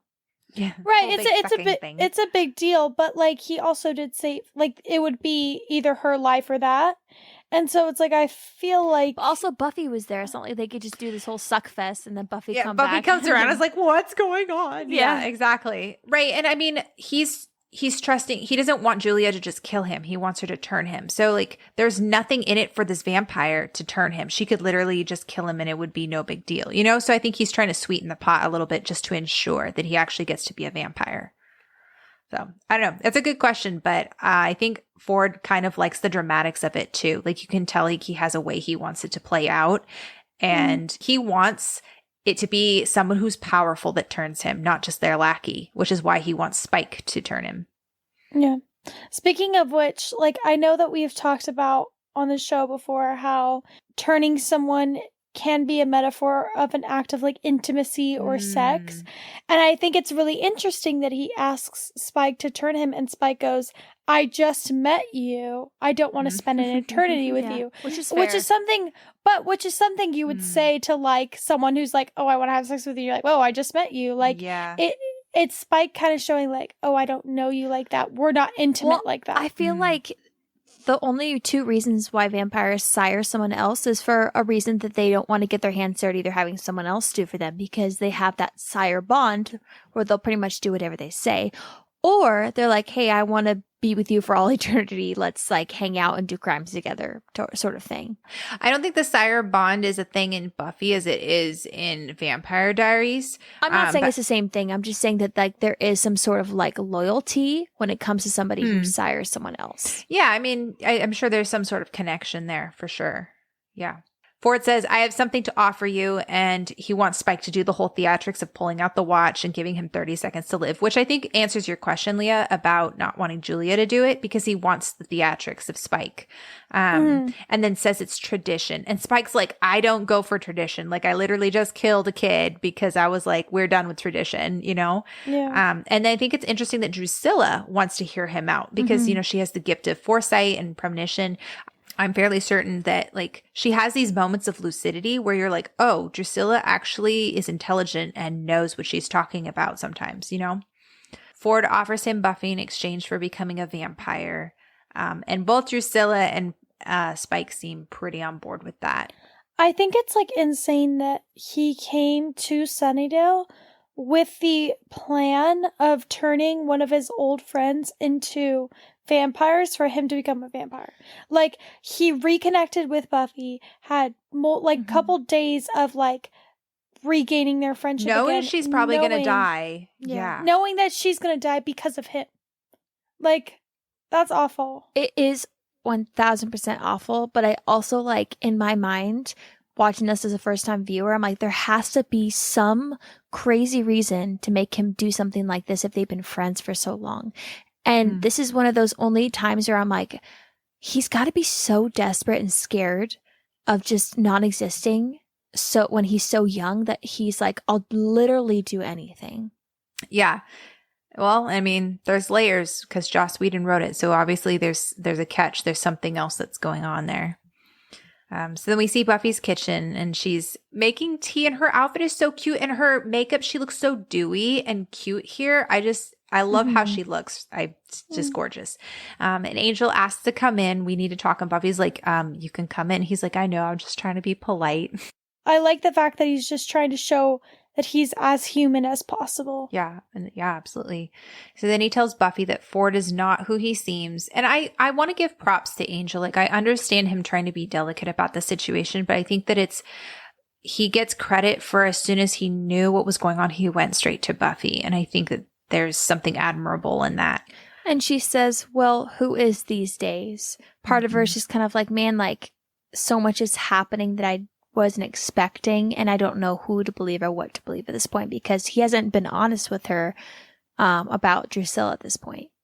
Yeah. And then it hurts when she finds out that Willow and Xander helped him. Yeah. I think she feels a little betrayed.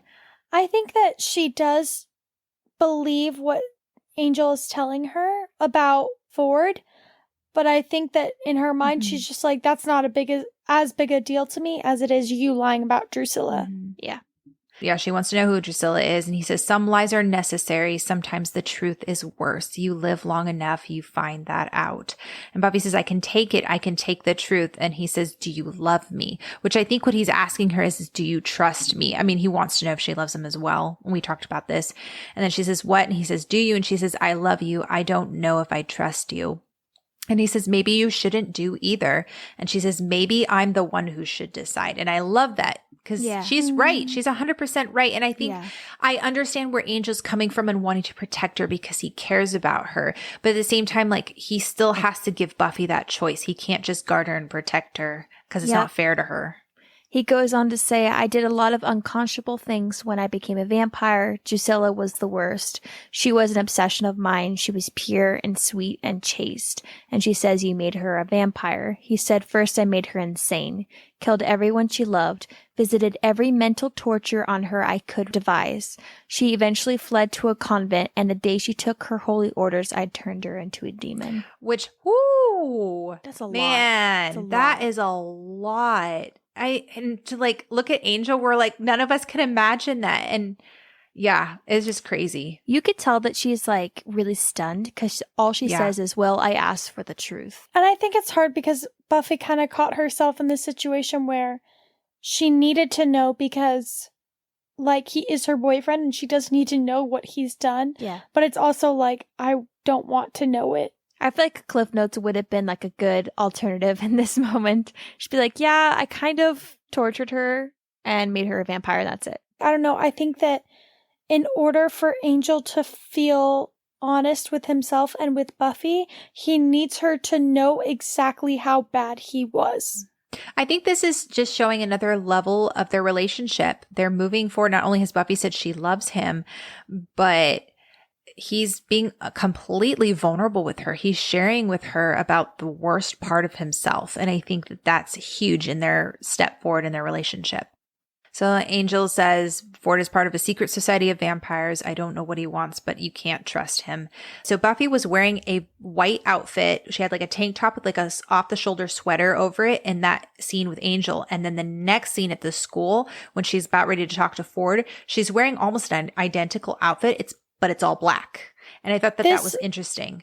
Mm-hmm. This scene's really interesting to me because of how it's filmed. Yes. It's circular and it's moving and it's very quick, whereas every other scene that's filmed with her and him has been very stable, usually very still, and I think it's kind of supposed to represent how Buffy is feeling kind of spun out of control at this point and just kind of like very confused and all over the place, and it's supposed to feel unsettling. Yeah. Well, like his demeanor is supposed to be really different too. Like in the script it says she tries to smile. His own smile seems suddenly predatory and cold.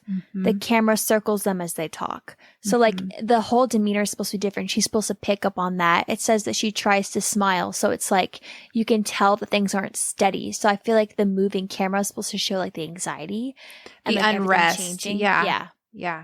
They agree to meet at the school at 9. Ford is a surprise for her. He says it's going to be fun, which it's going to be fun sounds predatory. Yeah, it does. And then in the hallway, Willow asks if Angel told her everything, vouches for Angel. I really liked that. She was like, Angel just was doing what he thought was best. He really cares about you. Buffy doesn't seem too happy they lied to her. She kind of, and I think part of it is she's thinking about what's going to happen with Ford, but I think there's also a little bit of she's hurt. And then Xander realizes Willow said that Angel was in her room. I know, he processes like way after. And Willow's like, ours is a forbidden love. I know. Oh, my word.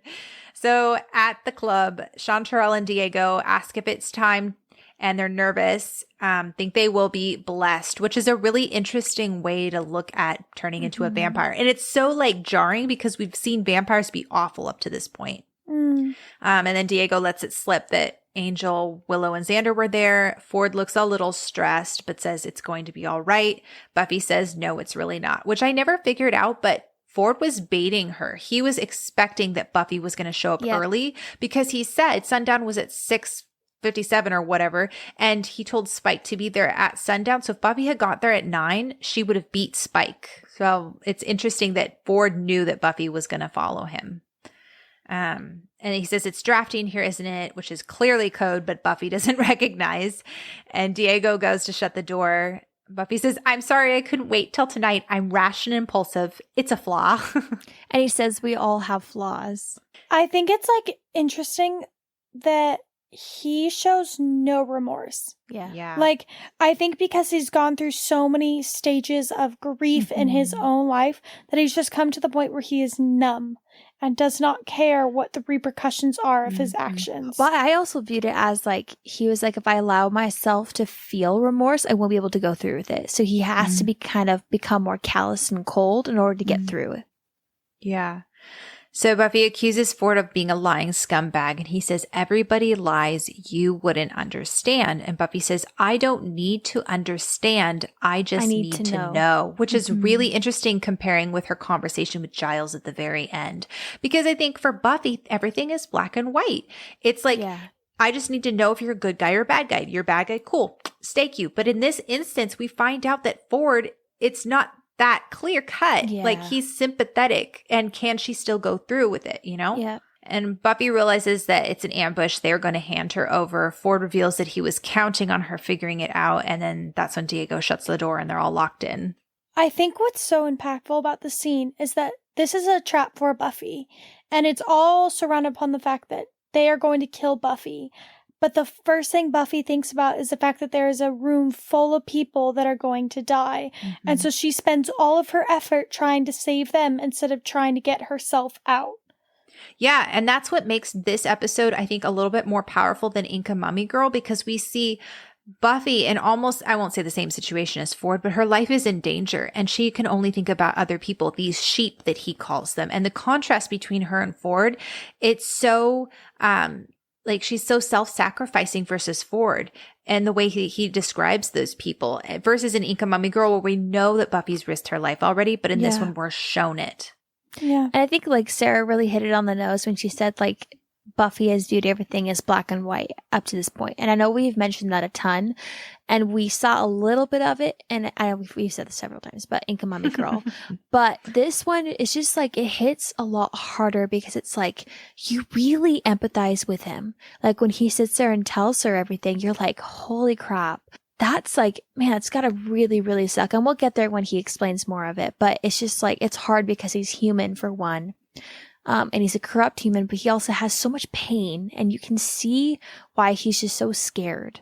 And that's what makes this episode so good, is because we have a villain here who's not so black, or as black as Buffy would like him to be. Yep. Asking the hard questions over here. So we figure out that it's an old bomb shelter. I think there's like 3 feet of concrete everywhere, which, Buffy's not going to be able to break out of that anytime soon. And Buffy wants Ford to let everyone go, but Chanterelle says they want to be turned, and says that Spike will eat them but not turn them. She says, pigging out at the all-you-can-eat moron bar. So Buffy has some really good liners in this one. I've noticed she comes up with better lines when she's angry. It's true. It is very true. And Diego says, okay, that's it. I think we should gag her. And Buffy's like, I think you should try. Yes. I was like, yeah, you tell him off, Buffy. And then she makes fun of Diego. She's like, and my God, could you have a dorkier outfit? And Ford's like, she's right. Well, then he mentions, he's like, I'm going to be one of them. And then she's like, you're going to become a vampire. And he's like, I'm going to. And she's like, vampires are kind of picky about who they change. And then you can see her like understand and realize. And she's like, you're going to offer them a trade. And then he's like, I don't want to talk anymore. And she's like, well, I still feel kind of chatty. Yeah. Then Ford's alarm goes off, and he's like, oh, 6:57 or whatever that time was. He's like, it's sunset. And we see Spike telling his people to share. This is me having a conversation with my children before we go to a friend's house. I was like, guys, share your toys, please. Yeah. And then asks Drew if she's up for coming. And I never caught this before, but he's planning on feeding Buffy specifically to Drusilla. Yeah. Which I was like, oh. Which, I mean, how sweet. Like, he's saving the Slayer. Offering for the Slayer. Drusilla. Yeah. Especially since he's had 2 of them. Yeah. I feel really weird saying that, but I'm also kind of like shipping Drusilla and Spike. From their perspective, it's very sweet. From ours, not as much. Yes, there you go. At the club, Ford compares himself to Buffy and says they both never give up, which Buffy's like, we're nothing alike. And then he admits that the people will all die and not be changed. And okay, so I want to play this one for you, because there are moments in Buffy that we could quote for you, but for those of you who've seen the show, you know there's just also certain moments that you have to play because they're just that special. sorry. I had no idea. But what you're doing is still very wrong. Okay, well, you try vomiting for 24 hours straight because the pain in your head is so intense. And then we'll discuss the concept of right and wrong. These people are sheep. They want to be vampires because they're lonely, miserable, or bored. I don't have a choice. You have a choice. You don't have a good choice, but you have a choice. You're opting for mass murder here, and nothing you say is gonna make that okay. You think I need to justify myself to you? I think this is all part of your little fantasy drama. Isn't this exactly how you imagined it? You tell me how you've suffered, and I feel sorry for you. Well, I do feel sorry for you, and if those vampires come in here and start feeding, I'll kill you myself. Ah, that scene kills me because, like, I think it kills me the most when she says, I do feel sorry for you, but when they come in, I'll kill you. Like, it's acknowledging, like, I'm sorry you've had a rough life, but that doesn't erase the actions that you're going to do. Yeah. And like even if you're offered the worst decision of your life where it's like you can hurt other people or your death, you still have an option. It's not a good choice, like she said, but it's like go out with dignity. Yeah. And I mean, there's no justification for hurting somebody else just so that you can have it better. Like, it's just, there's no justification. Like, two wrongs don't make a right. Like, you're only doing more hurt and more pain. It's just selfish. And I love that moment because Buffy, like you said, is acknowledging his pain, and she recognizes, like, I love that she hears what he has to say and she realizes, oh, snap, like there's a reason why you're doing this. It's not necessarily because you're evil, but she still stands firm and says what you're doing is wrong. And I think it takes strength to do that.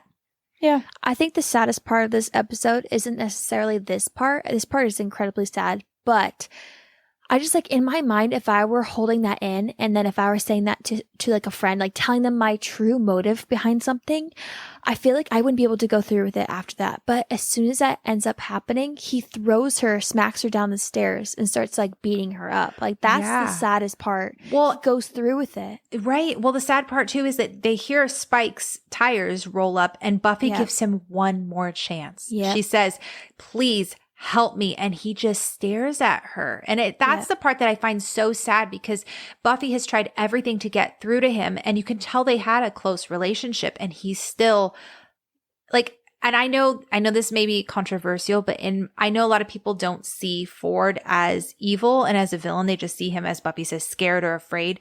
But I have trouble with that because if we're not going to say that, what's the guys from, the one we just watched. Some Assembly Required. Was it Eric? Is his name or whatever?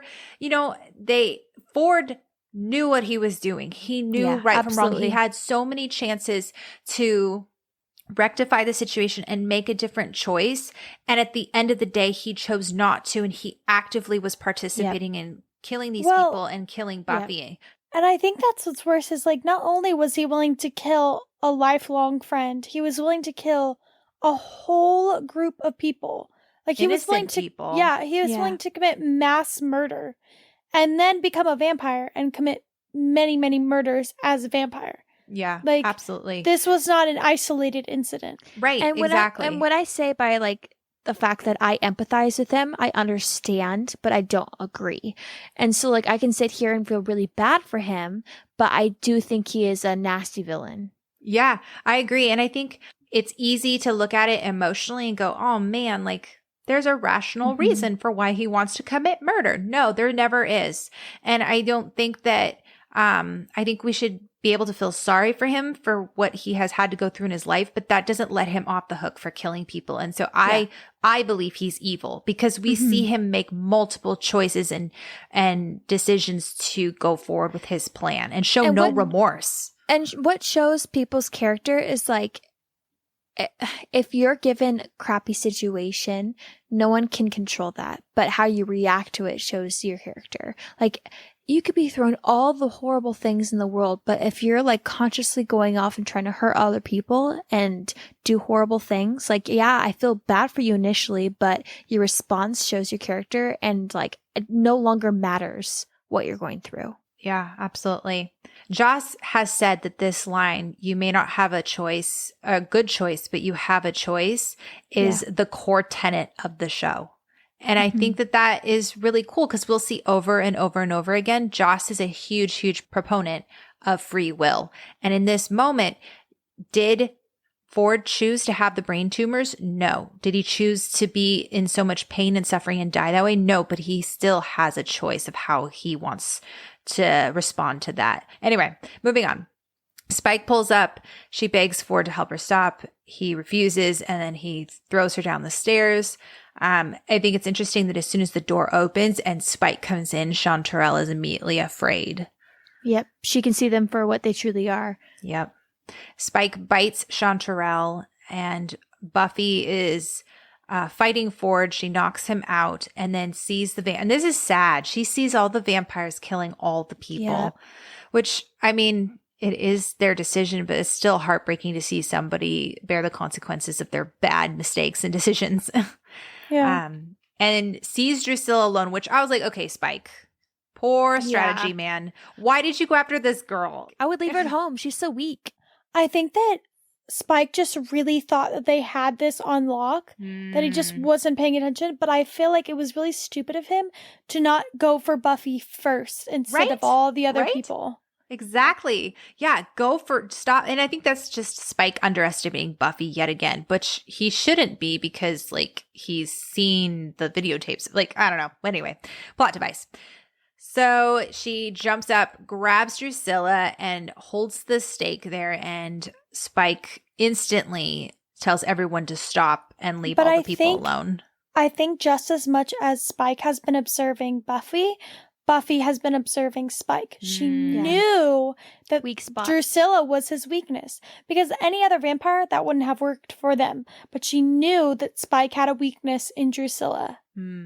Yeah, I wonder if, like, Angel told her that when their conversation, if they'd had something where he kind of said, hey, you know, Drusilla is Spike's weakness or something. I don't know. Which, okay, that is one thing. Okay. Why did Angel not tell her about, well, I mean, I know why he didn't tell her about Drusilla before this, but don't you think that would be a wonderful tactical advantage to tell her about that? Like, I don't know. Especially if she's insane. I'm sure there's got to be some mental stuff you could do against her if you need to in a fight that could help you. Or if you know that she has, like, premonition and visions and stuff. Like, this is kind of something I need to know. I know. Yeah. Also, I think it's very interesting that Drusilla has visions and dreams and was someone that Angelus was obsessed with, and that Buffy has visions and dreams and she's someone that Angel loves. Like, I think they're showing a correlation between Drusilla and Buffy. Once again, hammering home my theory that every single character is a little mirror of Buffy herself. So Buffy's really smart. She makes sure that everybody gets out, and then she literally throws Drusilla at Spike, and she has the advantage because she has the high ground. Well, and she's right next to the escape. Yeah, exactly. That design was just not great, but whatever. So then she shuts the door, and Spike's like, where's the doorknob? Oh, I know. That part kills me. So then Willow, Xander, and Angel arrive, and Buffy says they will eventually get out, and then they can come back. And they're like, why would we come back? Like, and she's like, for the body. And that's when I realized that everyone had gotten out except for Ford. And I think that is just really sad that she left him in there. I mean, I know that she couldn't just, like, carry him out or whatever, but I just think it's really sad. Well, I think that if she had risked, it was pretty much at that point, it was everyone else's safety or his. Oh, absolutely. Yeah, there was no way she could get Ford out because he was unconscious back there and she was already up. But yeah, I just think it's really sad that she had to make that decision. Well, it's like, what would you do if you brought him out, though? Like he's a liability. Jail? Like, what do you do? Yeah, he's a liability at this point. If he's that desperate, he's going to find something else. And every rewatch, I literally, and I'm not just saying this, I genuinely forget that Spike actually turns him. Yeah, right? And which is so interesting to me because it's like he could have blamed it on Ford, and yet he decided to turn him anyway, which is, it's very odd that he kept his promise. Well, I don't think Spike did it just because he's a man of his word. I think Spike literally did it because all vampires know that they're actually demons. So it was kind of a very cruel thing to give Ford what he actually desired, because he knew that was going to essentially kill the Ford that we knew and make him into a demon. But I also think that selfishly, I think he knew that Buffy and Ford had a relationship, and he wanted to in some way get to Buffy. Yep. That was the other side of it. Absolutely. Yeah. Spike did not do it out of the goodness of his heart, which I don't think you were saying, but he definitely was. Yeah. It's very malicious. I just without thinking about it, I was just that's really interesting that he turned him, but that makes sense. I also think it's really creepy because when Ford wakes up, he's like, I handed her to you. So what about my reward? So as he's saying that, Drew has her eyes closed and she's swaying in the background. And as soon as he says, so what about my reward? She stops and then creepily opens her eyes. And it's ah! Oh, I didn't see that. That's creepy. It's really creepy. So the next morning, Buffy comes back, finds Ford dead on the stairs, and you can see the puncture wounds, which I'm very embarrassed to say it took me several watches to figure out that the guy who rises at the end is Ford. I did not know. I thought it was just a random vampire. The first time I watched it, I thought so too, and then I think the second or third time, same. Yeah. I don't know why I didn't clue in because right it doesn't look like him. Yeah, it doesn't. Yeah, it doesn't. But I do want to say kudos to Buffy for coming back and finding Ford and then going and burying him and giving him an actual burial and stuff. It shows how much she cared, even though she knew he was going to rise. She didn't have to go to all that work just to stake him, and then this moment, so good. Buffy's laying flowers at Ford's grave, and just the way that it's shot and the moonlight on them and then the street light, it's just beautiful. Mm-hmm. And she says, I don't know what I'm supposed to say. And Giles says, you needn't say anything. She says, it would be simpler if I could just hate him. I think he wanted me to. I think it made it easier for him to be the villain of the piece. I think he was just scared. And Giles says, yes, I suppose he was. I get the feeling that Giles is holding back. And I get the feeling that Buffy saying all that is her not wanting to admit that perhaps Ford was actually evil, that he actually maybe did deserve to die. She's trying to rationalize why he would do those things. And yes, Ford was scared, but we're all scared. And Buffy was scared, and she still did the right thing, And I think Giles knows that. And I think he's not wanting to say anymore because he doesn't want to make her feel any worse than what she's already feeling in that moment. Buffy says, nothing's ever simple anymore. I'm constantly trying to work it out. Who to love or hate, who to trust. It's just the more I know, the more confused I get. Giles says, I believe that's called growing up. She's I'd like to stop then, okay. He says, I know the feeling. And she says, does it ever get easy? And then, bam, Ford rises, and you notice how she just stakes him without missing a beat. Mm-hmm. And he says, you mean life? And she's like, yeah, does it get easy? Oh, okay, so I'm going to play it because it's so good. Does it get easy? What do you want me to say? Lie to me. Yes, it's terribly simple. The good guys are always stalwart and true. The bad guys are easily distinguished by their pointy horns or black hats. And we always defeat them and save the day. No one ever dies, and everybody lives happily ever after. Liar. Oh, my word. Such an ending. Oh, and I love that it's Giles with her. I love that Giles went with her to that graveyard. It just shows their connection and how ultimately, at the end of the day, it comes down to the Watcher and his Slayer. That we love Willow, we love Xander, we love Angel, but they can never bear the brunt of the burden of the decisions and choices that Buffy herself must make. And I love that Giles isn't the one that has to stake Ford, but he's right there with her when she has to make that hard decision and choice.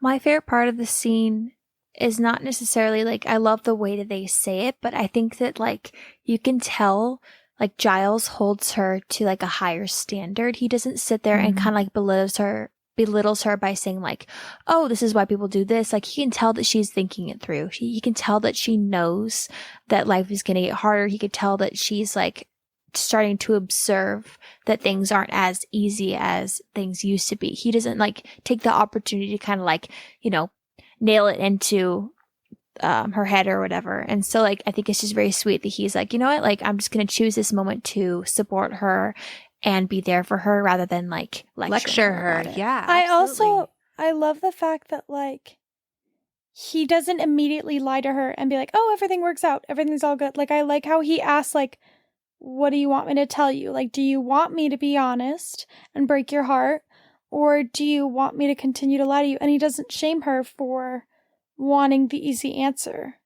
Yeah, because he understands it's a human reaction. We want to be comforted, and sometimes just hearing comforting words, even if they're not true, like it makes us feel better. I think he understands like how hard it was for her too. Like, they were friends for years, and for her to see the ugliness in someone she really cared for has got to be so damaging. And so he's just there for her. What a contrast to her saying to Angel, I don't need to understand, I just need to know. And at the very end, she's going, man, I know, and I still don't understand. And it's becoming confusing. And yeah, but this episode is just, I think everybody experiences this as we get older. We have these moments where we realize life isn't as simple, and it's just beautiful. I love it. Yeah. Oh, such a good episode. Oh my goodness. Guys, I feel like we're just starting to hit the meat of season 2. And every single episode, I'm like, oh, I can't wait to talk about this episode. Like, each one that comes up, I'm just excited to talk about. Like, honestly, you guys could make a drinking game out of how many times we say we're excited for something. But like, these kind of like episodes make us just like so excited and so ready for like the show.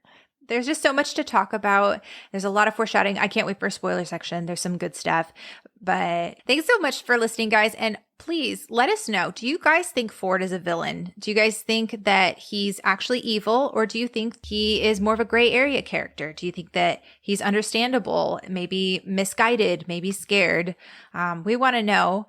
Let us know what you guys thought. So yeah, thanks so much for listening, you guys. We're excited to see you for Scooby Secrets, and if not, we will see you next time.